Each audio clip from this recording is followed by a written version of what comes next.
નિષ્કુળાનંદ સ્વામી આજે ધીરજાખ્યાનની અંદર ભક્ત પ્રહલાદની વાત કરવા જઈ રહ્યા છે. બ્રહ્માંડ સર્જાણ પછી પહેલા કોઈ ભગત થયા હોય તો એ છે ભક્ત પ્રહલાદ. ફૂલ મંડળ વાળા થોડો અવાજ ઓછો કરજો.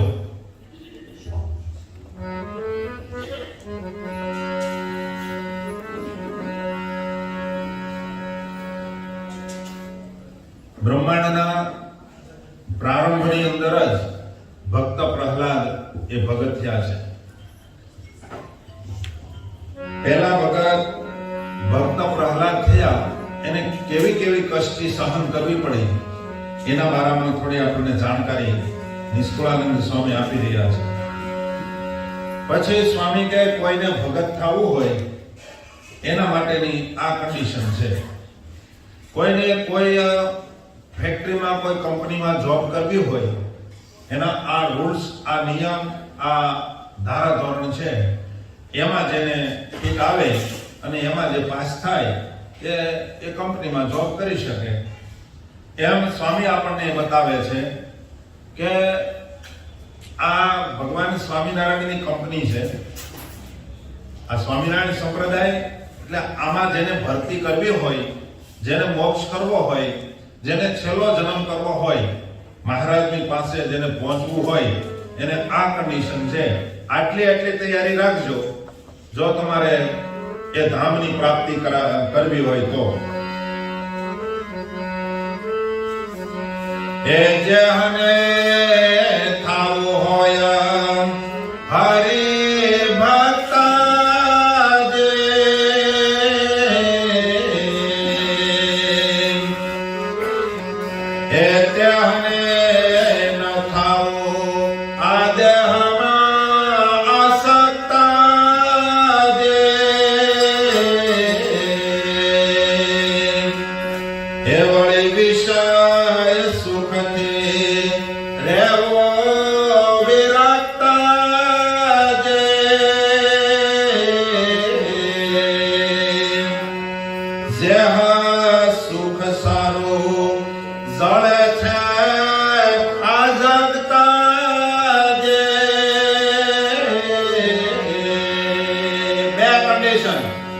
જેને ભગવાનના ભગત થવું હોય એને સ્વામી કહે પહેલું તો દેહની આસક્તિ છોડવી પડશે. પહેલા આ શરીરમાંથી આસક્તિ ટાળશો તો ભગત થઈ શકશો. બીજી કન્ડિશન એને વિષય સુખમાંથી વિરક્ત રહેવું પડશે. વિષય સુખની આશાવાળો માનવ કોઈ દી ભગત ન બની શકે. દેહમાં આસક્તિ વાળો દેહાભિમાની માણસ કોઈ દી ભજન ન કરી શકે, કોઈ દી ભગત ન થઈ શકે. સ્વામીએ બે કન્ડિશન મૂકી. પછી એ જગત સુખ માનવ જાળવો વાળે વિષય સુખ ને સ્વાદ શુદ્ધ ભક્ત શ્રી હરિ તણ એ થાવ જવા જન પ્રહલાદ.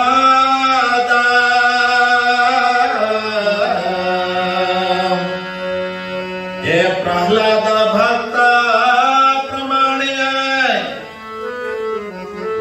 પ્રહલાદ ભક્ત પ્રમાણે એ જાણીએ જગવે ખ્યાત. આખા વિશ્વને ખબર છે કે ભક્ત પ્રહલાદે કેટલી કષ્ટી સહન કરી છે, કેટલું એને સહન કર્યું છે. આખી દુનિયા જાણે. સ્વામી કહે મારે વધારે ડીપમાં નથી જવું પણ એને કેટલું સહન કર્યું એ બારામાં મારે તમને વાત કરવી છે. ભક્ત પ્રહલાદે જેટલું સહન કર્યું એટલી સહન કરવાની તૈયારી હોય તો જ પરમેશ્વર તમારા કામ કરવા આવશે. નહીતર કોઈ આશા ન રાખવી. કાં તો આ માર્ગ છોડી દેવો અને કાં તો પકડો તો બરાબર પકડજો, જેથી કરી ભગવાન. મેં આપણે અહીંયા કાલે સૂત્ર વાંચ્યું હતું. ભક્તિ એવી કરો. ભક્તિ શા માટે નબળી કરવી પડે? ભક્તિ એવી કરો કષ્ટ આપણને હોય અને ચિંતા સ્વામિનારાયણને હોય. આપણે ભક્તિ કરીએ તો એને ચિંતા થવી જોઈએ કે આને કોઈ હેરાન ન કરવા જોઈએ. આનું નામ ભગત કહેવાય ને આ ભક્તિ આપણી કરી કહેવાય. આપણે તો મરતી મરતી કાંઈ ન લાવે. એવો બેને શિંગડા પૂછડા ભરાવે, શિંગડા પૂછડે ઝાલે, હેઠે ટંડિકા ભરાવે અને ઊભી રાખે અને પછી કે પોખરું લઈને દોઈ લ્યો. દૂધ આવે નો આવે? આપણી બધાની ભક્તિ આવી છે. સાંભળો, સ્વામી કહે જગત વિખ્યાત, આખા જગતના નાના બાળકને પણ બધાને ખબર છે ભક્ત પ્રહલાદે કેટલું કેટલું કષ્ટ સહન કર્યું છે. અને ત્યારે સ્વામિનારાયણ ભગવાન માતાના ઉદરમાં 9 મહિના સુધી રહેવા તૈયાર ન થયા. સીધા થાંભલામાંથી પ્રગટ થઈ અને સીધા જ એના દુશ્મનોને મારી નાખ્યા, એના બાપાને મારી નાખ્યો. એ કથા આવશે. એ હિરણ્યકશિપો હે ભક્ત પ્રહલાદ પ્રમાણ્ય અને જાણીએ જગાવે ખ્યાત. હે હિરણ્યકશિપુ સુત હરિજન થયા, કહો કયા દો જેની જેના પિતા આમ કહીએ તો અસુરનો સરદાર અને આખા ત્રિલોકીની અંદર એના બાપાની હાક બોલે. એના બાપા કે એ દેવતાઓ એનું કામ કરવા આવે, જે દેવતાઓની સામે નજર કરે દેવતાઓની સભામાંથી ઊભો થઈ જાય કે બોલો તમે કોઈ કરવા તૈયાર છો? કોઈ પણ દેવ એના રાજની અંદર સૂર્ય નતો તપી શકતો. ચંદ્ર થોડો ઘણો આમ તેમ થાય ને તોય આંખ કાઢે ત્યાં સૂર્ય એનો મેળમાં વયો આવે, ચંદ્ર એની મેળમાં વયો આવે. તમે વિચાર કરો કેટલી એની હાક બોલતી છે. હવે એ પ્રહલાદ હિરણ્યકશિપુને એક દિવસ એવો સંકલ્પ થયો કે મારા બાપુ એટલે કે મારા મોટા ભાઈને આ નારાયણે માર્યા. કથા બહુ ટૂંકમાં કહું, મહાભારતમાં એનો વિસ્તાર છે. એના મોટા ભાઈ કોણ? હિરણાક્ષને અને ભગવાનને ડખો થયો, વિવાદ થયો. શેના માટે વિવાદ થયો? પૃથ્વીને વશીકું કરીને પાતાળમાં જઈને ભૂઈ ગયો, વશીકે નાખી. હવે એની પથારી કેવડી છે અને એ પથારી જે રૂમમાં પાથરી છે એ રૂમ કેવડો છે એનો? આવા મોટા રાક્ષસે આ કે પૃથ્વીનું વશીકું કરીને પાતાળમાં જઈને ભૂઈ ગયો અને હાહાકાર મચી ગયો. તમામ દેવતાઓ શિવ પ્રાણી માત્ર મળ્યા હાહાકાર કરવા, બચાવો બચાવોના પુકાર થવા માંડ્યા. અને તમામ દેવતાઓ મળી અને ભગવાનની પાસે ગયા. અને પછી ભગવાન, કથા લાંબી છે, વિષ્ણુ પાસે ગયા અને શંકર પાસે ગયા, ઇન્દ્ર બધા પાસે ગયા, કોઈથી કામ થયું નહીં. અને પછી ભગવાન વિષ્ણુ પાસે ગયા. વિષ્ણુ કે કોઈ ચિંતા ન કરો, હમણાં જાઓ. એ કે પણ તમે હવે પ્રગટ થવા વાર લાગે કે એ ચિંતા ન કરો. આગળ હું બાપ જ એવા બનાવું, ધડ લઈને જન્મ. અને કેવા ભગવાને બાપ પિતા બનાવ્યા કોને ખબર છે? બ્રહ્માને. આ શિયાળાનો સમય છે અને શરદી થઈ છે, છીક આવી, ભગવાન હેઠા બોલો, નાકમાંથી ભગવાન પ્રગટ થયા. ભગવાન તરત નાકમાંથી પ્રગટ થયા અને મીડા પૃથ્વીને ઊંઘવા. કયા રૂપે? વરાહ રૂપે. વરાહ એટલે ભૂંડના સ્વરૂપમાં ભગવાન આવ્યા. પાણીમાં જવું છે એટલે એવું જ રૂપ ધારણ કરવું પડે ને, કારણ કે પાણીની અંદર જાદુ તો નહીં. એક ફૂટ એક સુધી મોઢું અંદર નાખી દે તો શ્વાસ કલાક સુધી રોકી શકે, એ જ કામ કરી શકે ને. અને હિરણાક્ષને મારવા માટે ભગવાને વરાહ રૂપ ધારણ કરીને ગયા પૃથ્વીમાં અને પાતાળમાં, પાણીમાં. અને ત્યાં જાય અને પૃથ્વી લઈને હાલતા ત્યાં બોલ્યો જાગી ગયો. ઓશીકું ખેહીને કોક ભાગે તકલીફ તો થાય ને. ભગવાન ઓશીકું ખેહીને ભાગ્યા અને બોલ્યો જાગી ગયો અને કે હરે ઉભો રે, પૃથ્વી મારી છે. ભગવાન કે આને મારવી જ પડશે એકાદી દોહલ. અને પછી બંને વચ્ચે યુદ્ધ થયું. કેટલા વર્ષ યુદ્ધ હાલ્યું? 10,000 વર્ષ યુદ્ધ હાલ્યું. બોલો, આ ટાઢો કરશે હવે પાછો. પણ શાસ્ત્ર ખોટું ન કહે. બરાબર. મહાભારતમાં કથા આવે 10,000 વર્ષ સુધી ભગવાન વરાહને અને હિરણાક્ષને યુદ્ધ થયું અને આખરે હિરણાક્ષનો નાશ કરી અને પૃથ્વીને સ્થિર કરી, પાણીની સપાટી પર લઈ આવ્યા, પૃથ્વીને સ્થિર કરી. ભગવાને હિરણાક્ષને મારી નાખ્યો, એક મૂકો મારી. અને પછી હિરણ્યકશિપુને ખબર પડી મારા ભાઈ હોતા હતા, વશિકુ લઈને ભાગ્યા. પછી દખો છો એમાં મારા ભાઈને ભગવાને, અને પછી હિરણ્યકશિપુએ કમર કસી, મારા ભાઈને મારનારને મારે મારવો છે, વેર લેવો છે. અને પછી એવો વેર લેવા માટે થાય, હિરણ્યકશિપુએ નક્કી કર્યું કે એમને તો એની સામે જવાય એવું છે. પહેલા થોડીક શક્તિ ભેગી કરું, અને પછી તપ કરવા જતો. કયાધુને એમને એમ કીધું કે હું તપ કરવા જાઉં છું, તપની પૂર્ણાહુતિ થશે પછી હું આવીશ.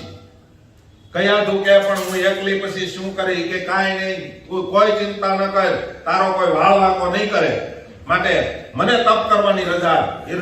હિરણ્યકશિપુને રજા કયાધુએ આપી અને તપ કરવા ગયો.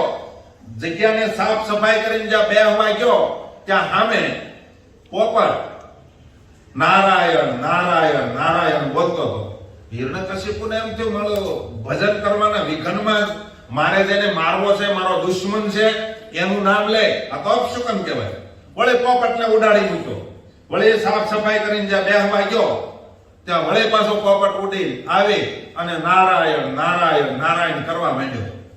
હિરણ્યકશિપુને શું મારો આજ અપશુકન છે. 2-4 વખત કહ્યું અપશુકનમાં આ મારા દુશ્મનનું નામ લે છે, માટે આપણે આજ શુકન નથી હારા, આની શુકન નડે ને આપણને નથી નડતા. બોલો. ઘણા ભગવાનના ભગત કે શુકન અપશુકન એવું હું વળી સમજ્યા. આ શુકન જોવે છે. ઘણા જો કથા હું કે બહુ કથા સાંભળી હોય ને, કથા વાર્તા બહુ સાધુનો સમાગમ થઈ ગયો હોય ને, પછી વાસ્તુ કે કાંઈ ન લે, સંતોની પધરામણી થઈ જાય એટલે વધી જાય કે હાલે. એ તમે વેદને કાપો છો, વેદનો ભંગ કરો છો, વેદની મર્યાદાનો ભંગ કરો છો. આ ખોટું છે. તમારા જે વિધિ વિધાન જે શાસ્ત્રમાં બતાવ્યા છે, વાસ્તુ શાસ્ત્ર આદિ જે કરવાના કીધા છે, પછી કોઈ પણ એ બધા વિધિ વિધાન તો આપણે પાળવા જ પડે. પણ બહુ ઉપાસનાને બળે આપણે આને કાઢી નાખીએ. હિરણ્યકશિપુ કહે કે આજ અપશુકન થયા, આજ ભજનનો બરાબર સમય સારો નથી. પાછો આવ્યો, આવીને કયાધુને મળ્યો તો કયાધુ કે બસ તપમાં પૂર્ણાહુતિ થઈ ગઈ. તમે કહેતા હતા તપ તો આમાં કેટલા વર્ષ હાલે કઈ નક્કી નહીં, અને તમે તો બસ આવી ગયા એટલે તપ થઈ ગયું, એટલે ભગવાન પ્રસન્ન થઈ ગયા.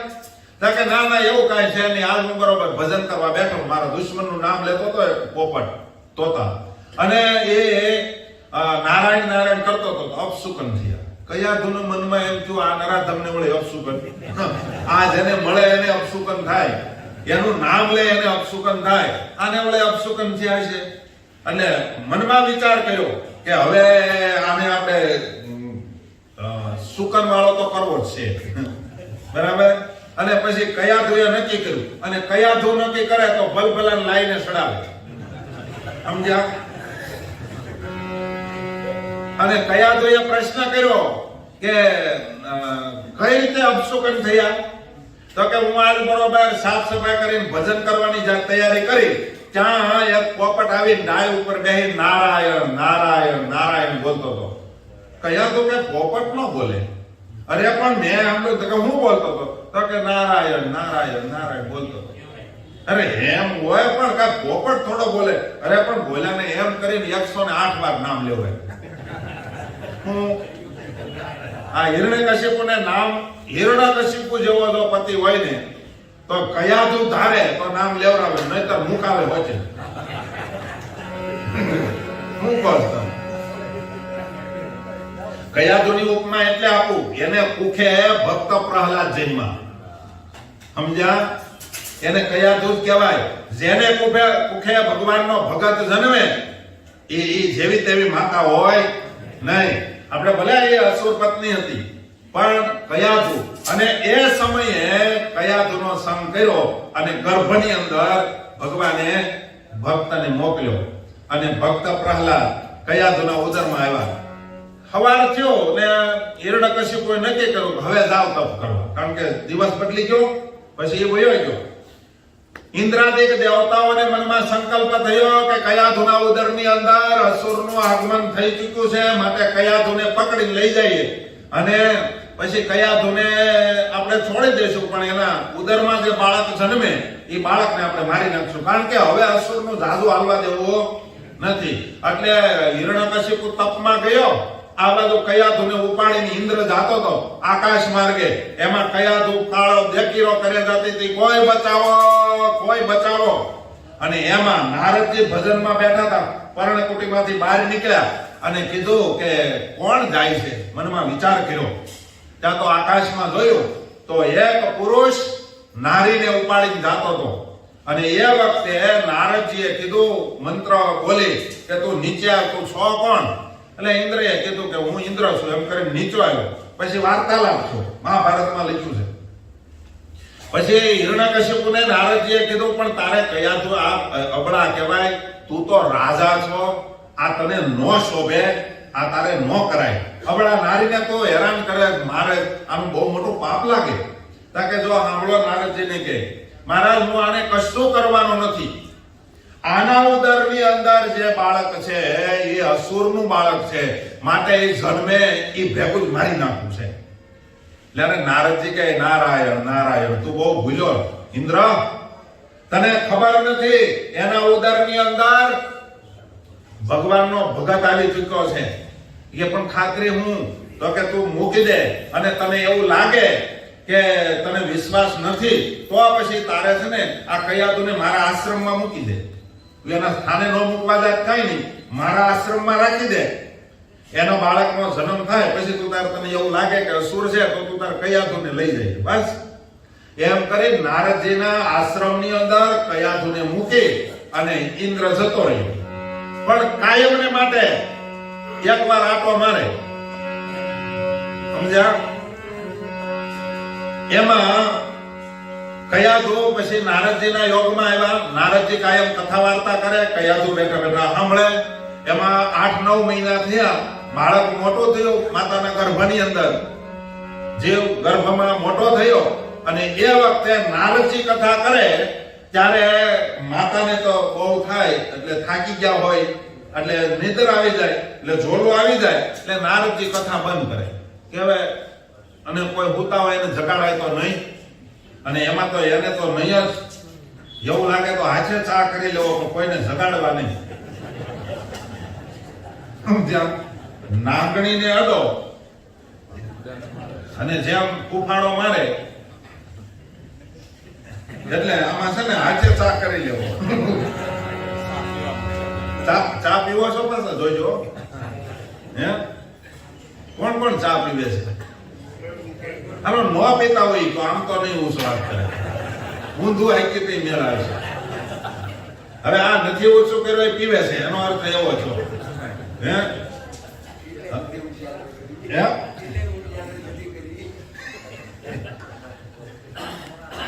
આ બહુ ખોટું કહેવાય હો. તમને મજા આવે છે કથામાં? જેને મજા આવતી હોય કથામાં હાથ ઊંચો કરો એટલે મને ખબર પડે. પછી હું બધા નજર મને ખબર પડે કોણ બીજું કરો કરો એટલે મને ખબર પડે, હરખો કરો એટલે બધાને મજા આવે છે. હવે ચા નથી પીતા એ હાથ ઊંચો કરો. તો હવે શું કરશું? આ તો ઓલું કહેવાય લોકડાઉન હાલે. આમાં ઓલું શું કહેવાય, સોશિયલ ડિસ્ટન્સ. હમણાં મકાઈના દોડા લઈ આવ્યા ને, તે અમુક દોડા સોશિયલ ડિસ્ટન્સ નું પાલન કરે. બોલો, એક દાણો અહીંયા એક દાણો અહીંયા, આડા આખા રહેવાનું હોય ને, મોદીની આજ્ઞા ઈ પાળે. બોલો,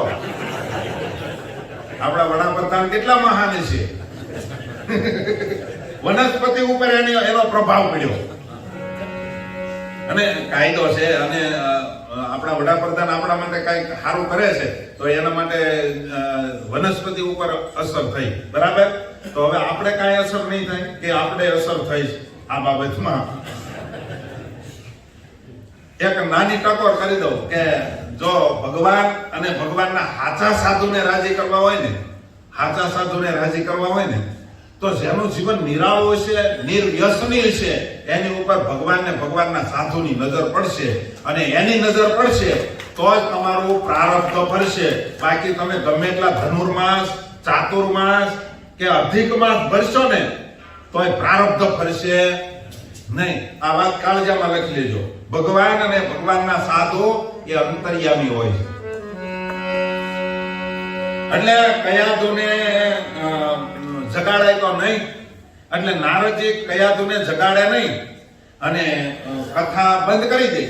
અને એ વખતે કયાધુના ઉદરની અંદર પોસાયેલું બાળક ભક્ત પ્રહલાદ એ તરત નારદજીને એમ કે મહારાજ હરે હરે થવા દો કથા, માતાને ભલે ઊંઘ આવી પણ હું કથા સાંભળું છું.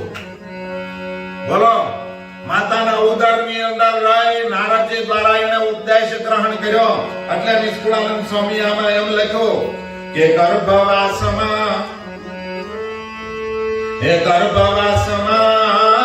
ગુરુ કર્યા હે મુનિ નારદને નિરધાર, હે નિશ્ચય કર્યો હરિ ભજશો અને તજશો સુખ સંસાર. સ્વામી એમ લખ્યું કે પછી તો ભક્ત પ્રહલાદે માતાના ઉદરની અંદર જ ગુરુ ધારણા કરી લીધી. ગુરુ કરવા તો નારદને કરવા અને ઉપદેશ ગ્રહણ કરી અને પછી નારદજી માતાના ઉદરમાંથી જ્યારે બહાર આવ્યા, આ બાજુ હિરણ્યકશ્યપુને પણ હવે ભજનનો ફળ મળી ગયું. ભજનનું ફળ મળી ગયું એટલે ભગવાન પ્રસન્ન થયેલા અને પછી એને માગી લીધેલું. શું માગ્યું તું? બ્રહ્માએ એમ કીધું કે માગ તારા તપથી આખી ત્રિલોકી હચમચી ગઈ છે. કેટલું તપ કર્યું છે, શરીરને વિધિન વાસ નીકળી ગયા તોય હેલ્યો નહીં. સમજ્યા? ભજન અસુરોય બહુ કરે, અંજાઈ ન જાવ. સમજ્યા? કોઈ એમ કે એટલા નિયમ પાળે, એટલું ભજન કરે, ભજન થી અંજાવું નહીં. એનું દિલ કેવું છે, એનો લક્ષ્ય કયો છે એ સામી નજર રાખવી. બાકી અસુરોય તપ કરી માથે રાફડા બાજી ગયા, શરીરને વિધિન વાહ મારવા નીકળ્યા વાસ તોય હેલ્યા નથી. એટલે બહુ ભજન, બહુ નિયમ ધર્મ અને બહુ હારી વાતો સાંભળીને અંજાય ન જવું. સમજાય? એટલે ભક્ત પ્રહલાદે બહુ ભજન, એના પિતાએ બહુ ભજન કર્યું. ભજનના ફળ રૂપે બ્રહ્માજીએ કીધું કે માગ.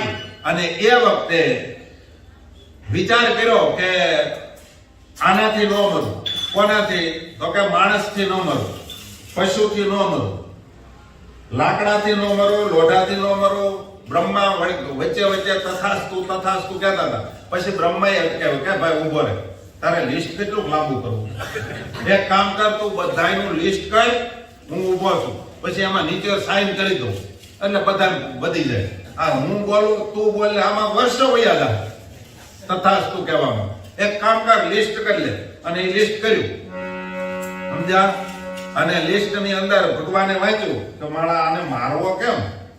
માણાથી નો મરવું, પશુથી નો મરવું, લોઢાથી નો મરવું, લાકડાથી નો મરવું, સુકાયેલાથી નો મરવું, લીલાથી નો મરવું, પછી દિવસે નો મરવું, રાત્રે નો મરવું, ઘરમાં નો મરવું, બહારમાં નો મરવું, બહાર નો મરવું, આકાશમાં નો મરવું, ધરતી ઉપર નો મરવું, 12 મહિનામાં એક મહિનામાં નો મરવું.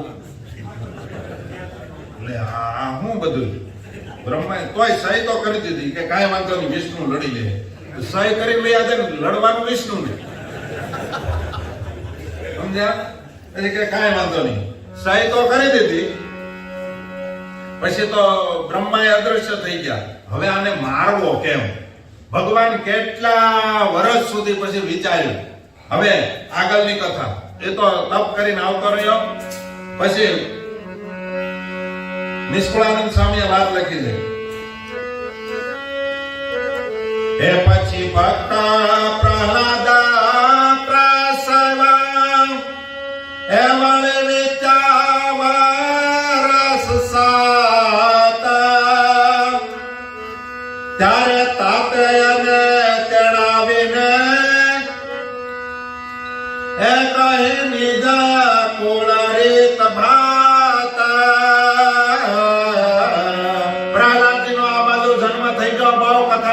બોલાવી દીધી સ્વામીએ. એનો જન્મોત્સવ નથી ઉજવો. ભક્ત પ્રહલાદ છે છતાં ઉજવો નહીં. જન્મ થયો અને 7 વર્ષના થયા ત્યારે હિરણ્યકશિપુએ પ્રહલાદને બોલાવી અને વાત કરી. ખોળામાં બેહારી માથે હાથ ફેરવીને વાત કરી કે બેટા સાંભળ, હવે તું મોટો થવા માંડ્યો, હવે તને આપણા કુળ રિવાજ રીતિ રિવાજની બધી હું વાત કરું, સાંભળ. હે આસુરી વિદ્યા પણ હે તમે પધો કરે બાહુ પ્રેતા અને વિબુદ્ધવામ વિષ્ણુ થકે તો થવા અતિશય અજેતા. બેટા આપણા કુળ રિવાજ પ્રમાણે તારે હવે ભણવા બેસવાનું છે. પહેલા 7 વર્ષના અવસ્થા થાય પછી છોકરાને ભણવા બેહાડતા. 7 વર્ષનો થાય ત્યાં સુધી તો સડી બીનાનો આટા મારો બોલો. અને અત્યારે 2 વર્ષનો થાય તો એટલે હું કે તમારે પેલો બેહાડે એમાં નવું નીકળ્યું જુનિયર ને સિનિયર ને એવું કેજી આવે ને, આ એમાં બેહાડી દે 2 વર્ષના છોકરા. અને અહીંયા તો સારું છે, વિદેશમાં તો 2 વર્ષનો છોકરો થાય ને ત્યારથી એને કોમ્પ્યુટર ને બધું શીખવાડી દે. બેટા જો તને કઈ તકલીફ પડે ને, કઈ દુઃખ આવે ને એટલે 911 કરી દેવાનું. સમજ્યા? 911 કરી દેવાનું, 111 નંબર લગાડવાનો. એટલે તને કોઈ તકલીફ હોય ને, તને કોઈ મારે, તને કોઈ ખીજાય તો તારે 911 કરી દેવાનું. એટલે છોકરાને એના મમ્મી, અમે અમેરિકામાં હતા ત્યારે એક એને છોકરાને એના મમ્મી કહેતા હતા દૂધ પી લે, એ કે નથી પીવું, એ કે નહીં પી લે, નથી પીવું. એની માએ ખાવાની લીધી, પી લે. તો ઓલો રેહાઈ વયો ગયો બાજુના રૂમમાં, ત્યાંથી 911 કરી દીધો. 911 એટલે પોલીસનો નંબર. તરત પોલીસ, ફાયર બ્રિગેડ ને એમ્બ્યુલન્સ ને બધું આવી ગયું. ટોઈ કરતું આવી ઉભું રહ્યું. સમજ્યા? એટલે ઓલા છોકરાને રોતો હતો છોકરો. એને પૂછ્યું કે શું કર્યું? તો મારા મમ્મી મને મારે છે. મમ્મીને ઉપાડ્યા. ત્યાં કોઈ આર્ગ્યુમેન્ટ નહીં, કોઈ સાંભળવાનું નહીં. 3 દિવસ સુધી આનું હાલે, 3 દિવસે છોડે. હવે એ ધંધો પાછો આપણે શીખ્યા છીએ. સમજ્યા? એટલે તૈયાર રહેજો તમે જાઓ. સમજ્યા? ઈ સિસ્ટમ હવે આપણે શીખ્યા છે વિદેશની. એટલે કહેવાનો હેતુ આ પહેલા 5 વર્ષ પછી બેહારતા. આમાં 7 વર્ષ લખ્યું. મહાભારતમાં 7 વર્ષનો બાળક થયો પછી હિરણ્યકશિપુએ પાસે બોલાવીને કીધું પ્રહલાદ હવે તારે ભણવા બેસવાનું છે.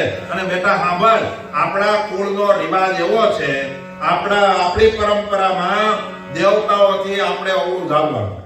દેવતાઓ કાંઈ કરે એનાથી અવળું ઝાલવાનું. વિષ્ણુ તો આપણો દુશ્મન છે. નારાયણ છે ને જીવ પ્રાણી માત્રનો દુશ્મન. તારે આ વાત યાદ રાખવાની. પ્રહલાદ સમજી ગયો પણ આમાં કઈ ભેદ છે બાપામાં. સમજ્યા? ત્યારે પ્રહલાદે પરીક્ષા કરી, એ તો દિશે છે અસુર, મારે એને કેમ મળશે એમ વિચારે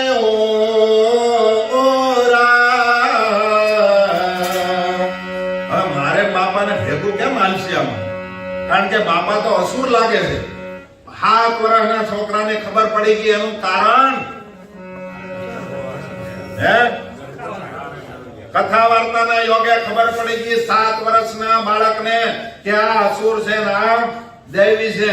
તમે વિચાર કરો, આજની માતાના ઉદરની અંદર બાળક પોસાઈ રહ્યું હોય ત્યારે ટીવી ની સિરિયલો જોવે છે, ન વાંચવાના પુસ્તકો વાંચે છે. અને પછી બાળક જન્મે પછી એને ઈચ્છા થાય કે મારો બાળક મહાન બને. કોઈ દી બાળક મહાન ન બને. 22 વર્ષના થાય પછી અમે બાવડું પકડીને અમારી પાસે લઈને આવે, સ્વામી કાકાને શિખામણ જો માનતો નથી. હવે તમારું પઢાવેલું અમારું માને. 22 વર્ષના થાય પછી એને હવે એ બાવળ શું કહેવાય બરડ થઈ ગયો. એ બાવળની કલમ હવે ન વળે. સમજાય છે મારી વાત? માતાના ઉદરમાં જ્યારે બાળક હોય, સત્સંગી જીવનમાં લખ્યું સ્વામિનારાયણ ભગવાને, માતાના ઉદરની અંદર બાળક પોસાઈ રહ્યું હોય ત્યારે સગર્ભા નારીએ ભગવાન સંબંધી શાસ્ત્રો જ વાંચવા, લીલા ચરિત્રો જ વાંચવા. તમે જેવા સંસ્કાર તમે જેવું કરશો ને એવા સંસ્કાર માતાના ઉદરની અંદર પડશે. અમે એક વિડીયો જોતા હતા ભગતને. અમે મળો 6 વર્ષનો છોકરો આખી ગીતા કંઠસ્થ ભગત હતા ને, ગમે નાથી વચ્ચેથી શ્લોક બોલે એટલે આમ એક શબ્દ ખંડિત નહીં, સ્પષ્ટ મોટો વિદ્વાન બોલતો હોય, એ ઉચ્ચારે સહિત આનો ઉચ્ચાર કરતો હતો. છે બધાને કદાચ જોયું હશે, ગીતાનો શ્લોક એક કંઠસ્થ બોલે. આ માતાના ઉદરની અંદર બાળક છે ત્યારે એની માતાએ કેટલું એનું ધ્યાન રાખ્યું. અને એટલા માટે સ્વામિનારાયણ ભગવાને મધ્યના 48માં વચનામૃતમાં કીધું છે, મહારાજ કે જે જગ્યાએ આવો ભક્ત જન્મો છે ને એના માતાને લાખ લાખ વંદન છે. જે ભગવાનને માર્ગે હાલે છે ને એની માતા બહુ બળભાગી છે. અરે જે ધરતીમાં એને જન્મ લીધો એ ધરતીને મહારાજ કે અમે વંદન કરીએ છીએ. મહારાજ કે અમારે કોઈ મિસ નથી આ ધરતી ઉપર પ્રગટ થવાનું, પણ આવા પુરુષે જ્યાં જન્મ લીધો હોય ને એની મધ્ય જાય અમને અવતાર લેવાનું મન થાય. તમે વિચાર કરો, આવા માતા પિતા જો બનવાની તૈયારી હોય ને તો જ ગૃહસ્થાશ્રમ કરાય, નહીતર એ ધંધો ન કરાય. સમજ્યા? બહુ મોટો દોષ લાગે છે. બહુ નહીં કે ખાવું પીવું વિષય ભોગવવા અને મોજ મજા કરો. અને પાછા ઘણા શું કે ખબર કે ત્યાગાશ્રમમાં એ કે ડખા બહુ, એની કરતા અહીંયા અમારું આવું હાલે. પણ આ મોટું પાપ લાગશે. ગૃહસ્થાશ્રમમાં ડખા નથી. કોઈનું ઘર એવું નહીં હોય જ્યાં ડખા નહીં હોય. એ તો અહીંયા આવીને તમે કહો સ્વામી અમારે ઘરે બહુ સારું, બધી અનુકૂળતા. એ તો 15 દી ભેગા રહ્યો તો ખબર પડે કેવું અનુકૂળ છે. હું કહો તમે બધા હમી ગયા એટલે કાંઈક ભેદ છે. હું તો એમ કહું, જ્યારે કળિયુગ આવે ને ત્યારે કળિયુગમાં જ્યારે અધર્મ વ્યાપે ને ત્યારે પહેલા બગડે બ્રાહ્મણ ને સાધુ. કોણ બગડે? કારણ કે રક્ષક હોય જ ભક્ષક બને. અને એને કારણે તમે સાધુને બ્રાહ્મણને જો ગૌણ કરી નાખો, ભગવાન બ્રાહ્મણને ને સાધુને જો તમે ગૌણ કરી નાખશો તો એના રક્ષણ કરવા માટે તો પરમાત્માનો અવતાર થાય છે. પરિત્રાણાય સાધુનામ વિનાશાય દુષ્કૃતામ. જ્યારે અતિશય અધર્મ વ્યાપે ત્યારે હું પૃથ્વી ઉપર અવતાર ધારણ કરું છું સાધુના રક્ષણ માટે, ભગવાનના ભગતના રક્ષણ માટે. અને આપણે એમ કહીએ 2-5 એવા ભક્તોનો આપણને ઓલું ડખો દેખાઈ જાય એટલે આપણે એમ માનીએ બધા ભક્તો બગડી ગયા, બધા ભગત નથી બગડ્યા. આમાં અડધા ચા પીવે છે અને કોઈ દી એમનો કીધો ઉપદેશ નથી જ કરવો. આ માણસ ચા પીવે છે અને આપણે એની અરે શું વાતો કરવી. અમારે શ્રી હરિદાસ સ્વામી સંતોને કહેતા કે ચા પીવે અને હરિભગત તમે માનો એટલે તમે જ કુસંગી છો. શું કહેતા? આમાં કેટલાય હજી તમાકુ સડાવતા છે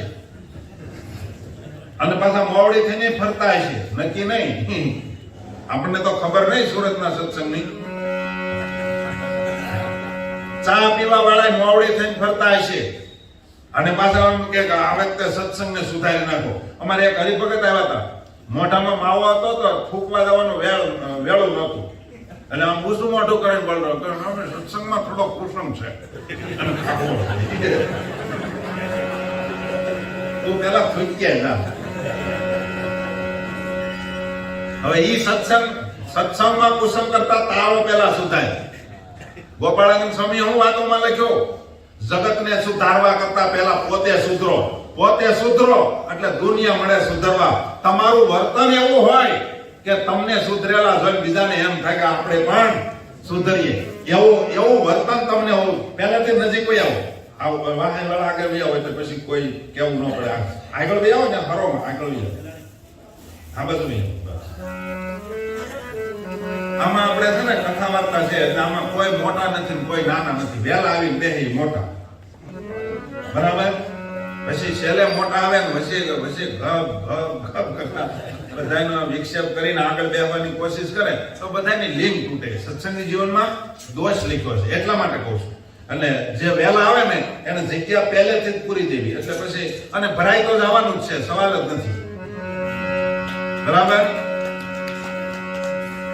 મારો કહેવાનો અર્થ ભક્તો, જો તમે ભક્ત પ્રહલાદ જેવા ભક્તની આશા રાખતા હો ને તો આપણું જીવન પહેલા સુધારો.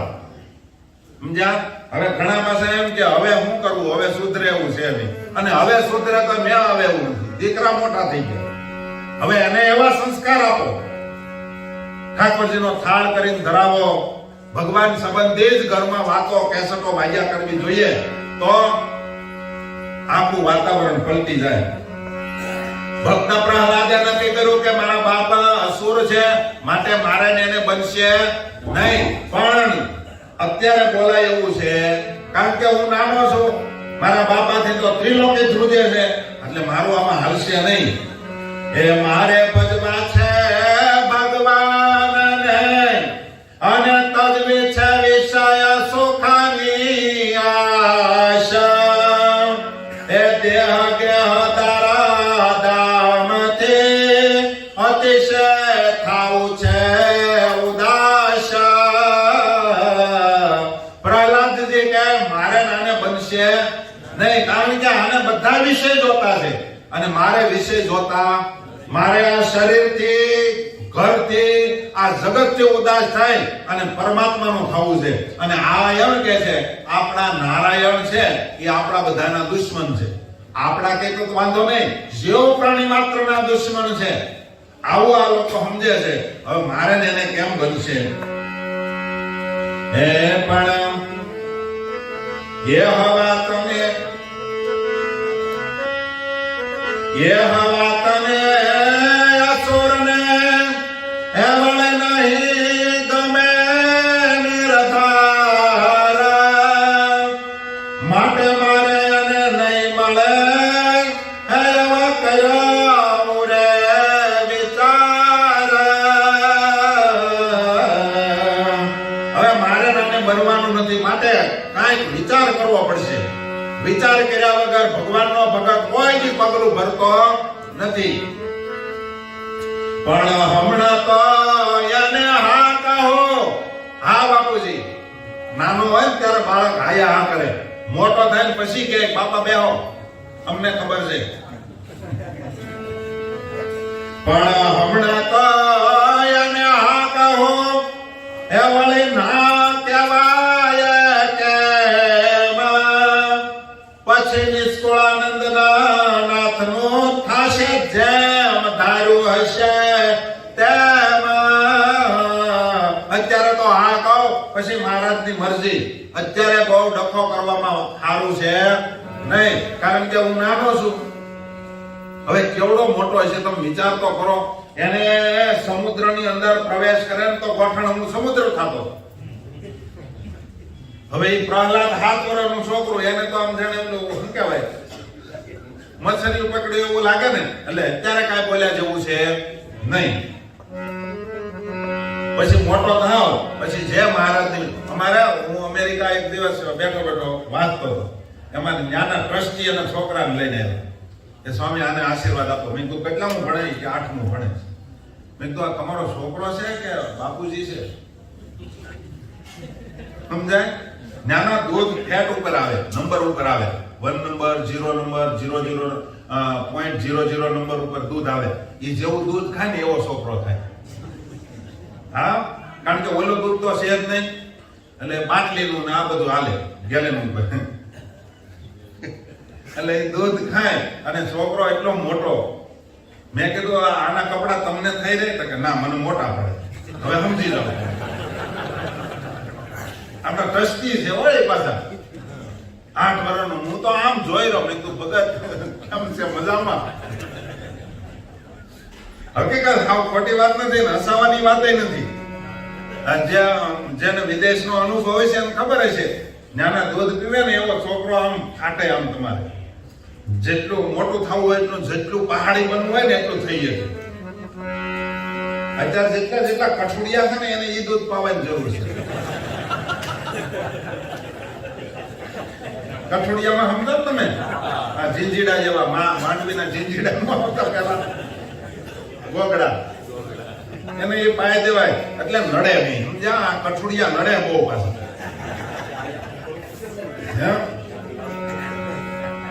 મારી અમુક વાત તો છે ને ધનુર્માસ પતશે પછી યાદ આવે છે મારો આ હું કહી ગયા એમ.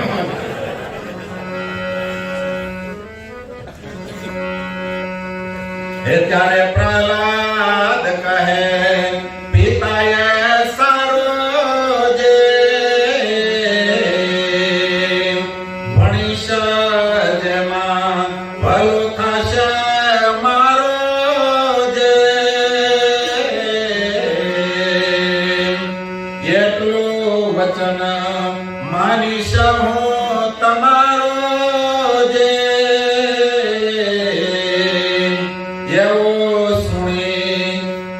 સુખથી તેડા અધ્યારો જે પ્રહલાદ ને વાતને સાંભળે અને હિરણ્યકશિપુ તો ગેલમાં આવી ગયો. વાહ બેટા શાબાશ છે તને શાબાશ. પણ સમજી નો હોય તો નરાધમ બુદ્ધિ નાશ થઈ જાય ને પછી સમજાય નહીં. ઓલો મેક્ષી કંદોય હા માંગરોળ નો મહારાજ ને કહે કે તમે મારા શરણે વહી આવો.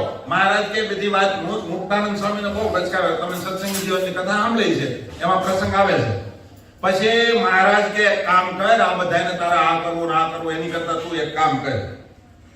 આપણે બે શરત નાખી હું કે જો તમે ચોથે દિવસે ચોથા મુહૂર્તમાં દેહનો ત્યાગ કરીને જો વયા જાવ તો મારે તમારો ચેલો થઈ જાવ, નહીં તો તારે થઈ જવું. તમારે આ પાડી દીધી સમજાણું. ચોથા દિવસે ચોથા મુહૂર્તમાં તમે સમાધિ કરી અને જો ધામમાં વયા જાવ તો મહારાજ કે અમે તમારા ચેલા થઈ જવું. બસ હવે મરી ગયા પછી એમ ચેલાની શું જરૂર છે હે? અને માનો કે તમે ન જઈ શકો ચોથા દિવસે ચોથા મુહૂર્તમાં તો તારે અમારું થવાનું. તો બોલો કે મંજૂર છે. માની ગયો. કથા તમે સાંભળી ને આયાના એવું છું. આયા પ્રહલાદે કીધું બાપુજી હે તારે પ્રહલાદ કહે પિતાએ સારો જે શબ્દ ઉપર ધ્યાન આપજો. હે ભણીશ જેમાં ભલું થશે મારો જે બાપુજી તમે કોઈ બધું જ માની મારું ભલું થાય બધું કરવા હું તૈયાર છું. પ્રહલાદ કે બસ અલા હિરણ્યકશિપુ કે બસ આવો કયા તો દીકરો હોવો જોઈએ. હમણાં ખબર પડશે તને. અને સાંભળો બાપુજી હે એટલું વચન હું માનીશ તમારો જે મારો જેમાં ભલું હશે એવું બધું બાપુજી તમારું માનીશ. અને એ વખતે પ્રહલાદની વાતને સાંભળે હિરણ્યકશિપુએ કે હાકલ કરી કે છે કોઈ હાજર તો એક કહેતા 21 જણા હાજર થયા. બોલ્યા રામદાસ મહારાજ કે એટલે કે હિરણ્યકશિપુ કે જાઓ ગુરુને બોલી આવો. અધ્યારુ એટલે આચાર્ય. ગુરુ અધ્યારુ નો અર્થ શું થાય? આચાર્ય. આચાર્યને એટલે કે સ્કૂલના આચાર્યને બોલાયો. હે અધ્યારો સંગમર કાજે હે તેને કહે છે ગોપાળ હે ભણવાને વિદ્યા આપણે અને જાવ ત્યારે બેસારો નિશાળ. તરત ઓલા અધ્યારુને બોલાયો માણસો આવે અને હિરણ્યકશિપુને કહે બોલો મહારાજ શું કરવાનું? તો કે બસ આપણો બાળક હવે મોટો થઈ ગયો, ભણાવવા યોગ્ય થઈ ગયો, માટે આને તમે સ્કૂલે જઈને લઈ જાઓ, નામ દાખલ કરો, શ્રીફળ હાકરને ધાણા વેચો અને હવે આને ભણવા બેસાડો. પહેલા બધું વેચતા, હવે વેચો છો? ખબર જ ન હોય છોકરો ભણવા બેઠો કે નહીં. એક જણો એના છોકરાને કે કાય સ્વામીને દંડવત, કાય સ્વામીને દંડવત. બોલો ખંભા ઉલા નહીં કરું. એ કાય દંડવત સ્વામીને દંડવત કરવા જોઈએ. સમજા? ઈ કરે નહીં. અને બોલી બાજુ રાખજો.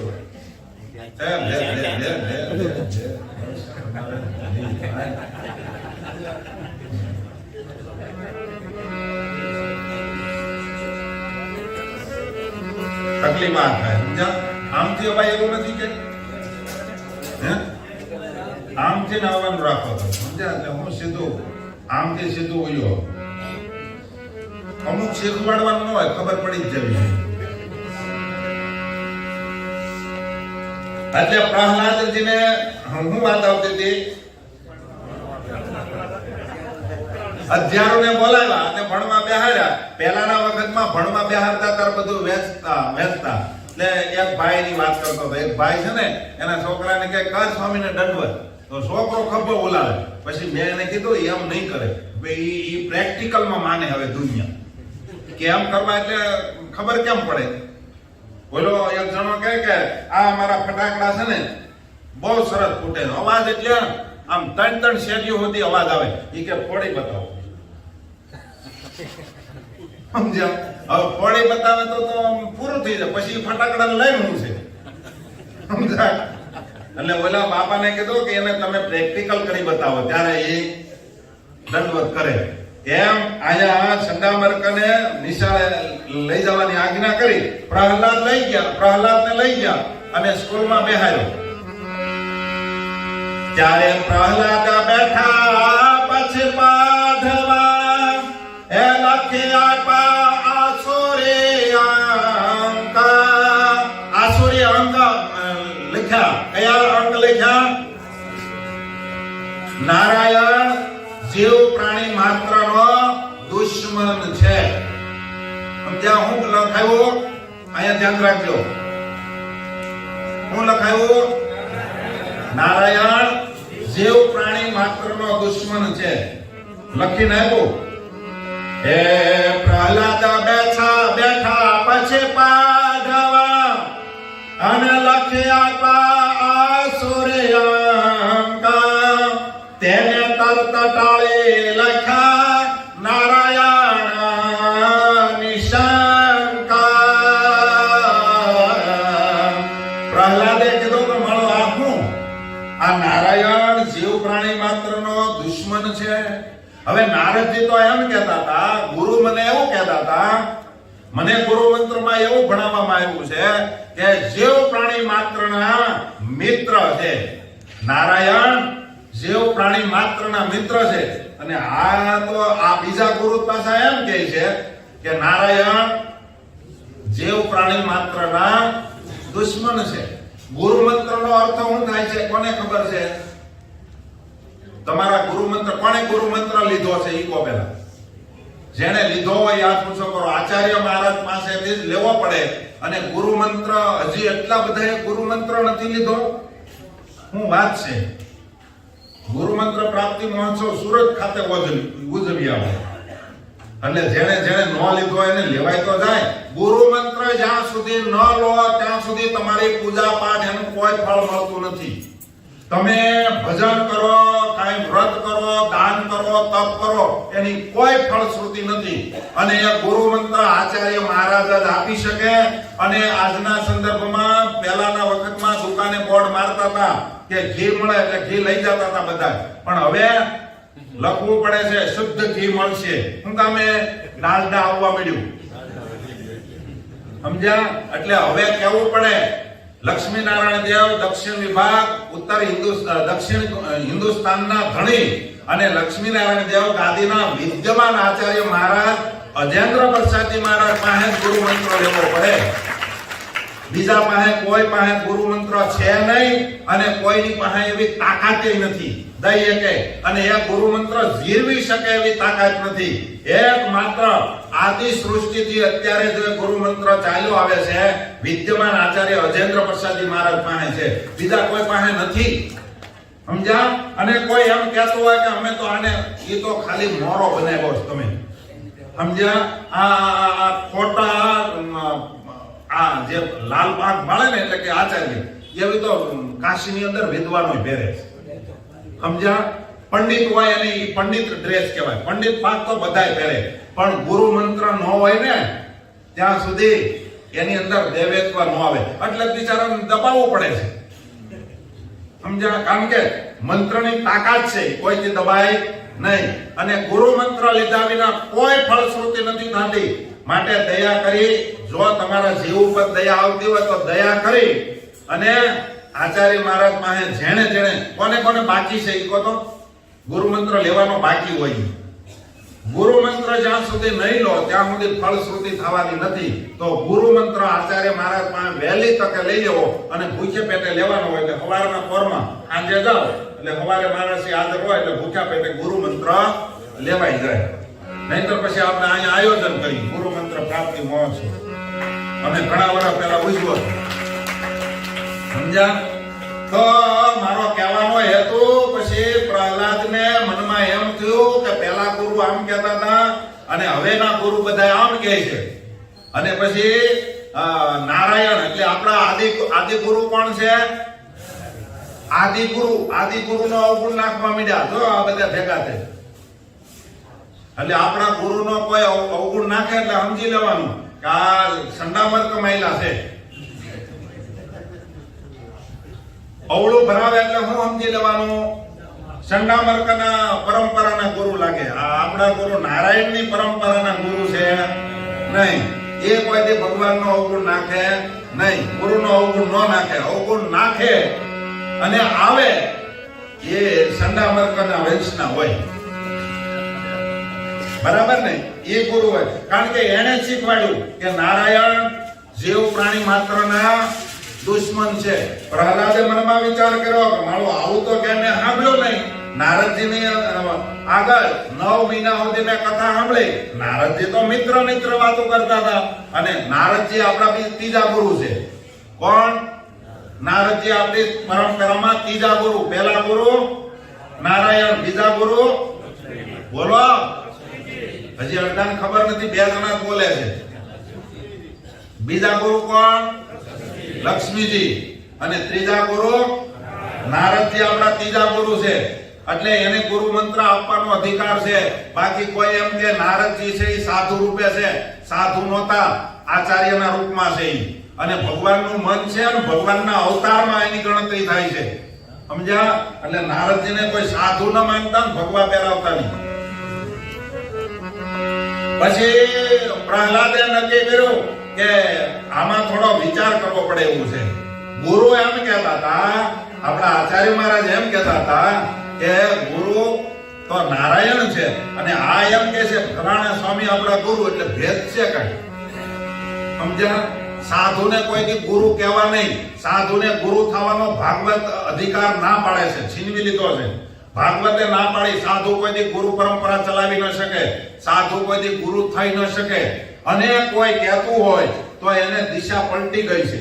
શું કામ? ફરી ગયું છે. સમજ્યા? નહીતર ગુરુ તો વેદ આધારિત આચાર્ય થઈ શકે અને એ બ્રાહ્મણ હોય એ જ આચાર્ય થઈ શકે, બીજા થઈ ન શકે. અને આપણે તો મોટા ભાગ્યશાળી છીએ. કરોડો બ્રહ્માંડનો માલિક સર્વોપરી ભગવાન, એના વંશમાં એ કોઈ જ્ઞાતિમાં આપણને શંકા ન હોય એવા શુદ્ધ બ્રાહ્મણની અંદર એની પરંપરામાં આપણને ગુરુ આપી દીધા અને એ ગુરુ આપણને વિદ્યમાન ઓરિજિનલ મળ્યા. હજી ઘણા બિચારા ડુપ્લિકેટમાં ઝેરોક્સમાં આટા મારે છે. ત્યારે આપણે તો સાઈન સિક્કા વાળા, શું કહેવાય એને, ઓલું શું કહેવાય કાલે કહેતા હતા મોરસાપ વાળા, શું કહેવાય? મોરસાપ નહીં, એને શું કોપી કરે એને શું કહેવાય? નોટરી. નોટરી કહેવાય. આપણે નોટરી વાળા, આપણે કોઈ એમાં ફેરફાર છે એ ઓરિજિનલ આપણને ગુરુ મળ્યા. અને આપણે હવે તો બીજે માથા મારીએ અને બીજાની વાતમાં લેવાઈ જઈએ ને તો આપણે ભક્ત પ્રહલાદની લાઈનના છીએ જ નહીં. સમજી જવાનું એ લાઈનના ન હોય એટલે કઈ લાઈન હોય? 2 લાઈન છે. એટલે ભક્ત પ્રહલાદે વિચાર કર્યો કે આ 2 ગુરુની અંદર તફાવત પડે છે, આપણે કયા ગુરુનું માનવાનું? એટલા માટે હવે પ્રહલાદ વિચાર કરે છે. એટલે આજનો જે વિચાર કરવા દે, કાલે આપણે એની વાતને સાંભળીશું શું કહેવા માંગે છે. બરાબર? એ કથાને આપણે અહીંયા અટકાવી આગળની કથા છે એને આવતીકાલે શ્રવણ કરશું. 2 મિનિટ હરિનામ સંકીર્તન સાથે કથાને વિરામ. સ્વામિનારાયણ સ્વામિનારાયણ સ્વામિનારાયણ.